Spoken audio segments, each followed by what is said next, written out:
ကလုပ်ငန်းရှင်ကြီးကြီးမားမားဖြစ်တဲ့သူတွေက bro စီကနေပြီးတော့မှ services တွေ suit တွေယူတယ်ဆိုတာကလည်းဟိုကျွန်တော်မြင်တဲ့ပုံစံရက bro အနေနဲ့သူတို့တွေနဲ့ deep ဖြစ်တဲ့ meaningful ဖြစ်တဲ့ relationship တစ်ခုကိုတည်ဆောက်ထားတာပေါ့နော်ဒီက Never Eat Alone by Keith Ferrazzi ပေါ့နော်ဒီဟာကတော့အဓိကသူက networking နဲ့ပတ်သက်တဲ့စာအုပ်တစ်ခုဖြစ်တယ်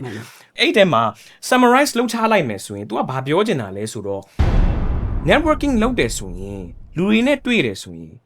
deep ဖြစ်ရမယ် meaningful ဖြစ်ရမယ် relationship ကိုတိဆောက်ပါလို့ तू ကပြောတယ်နှစ်ဖက်စလုံးမှာ mutual benefit ရှိရမယ်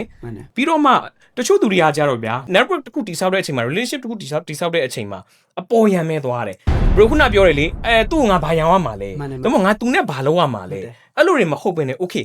သူ့ကိုငါဘာလုပ်ပေးရမှာလဲYou have to be generous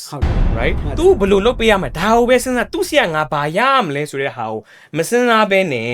ငါတက်နိုင်တဲ့ဥစ္စာကိုငါသူတို့ကိုဘယ်လိုကူညီပေးရမလဲဆိုတဲ့ဟာပေါ့နော်အဲ့ဒီဥစ္စာဒီဘာဖြစ်သွားလဲဆိုတော့ long term deep and meaningful relationship ဖြစ်လာတယ်ပေါ့အဲ့ဒီအခြေအနေမှာကိုကဒါ mutually benefit ဖြစ်တဲ့ businesses တွေကို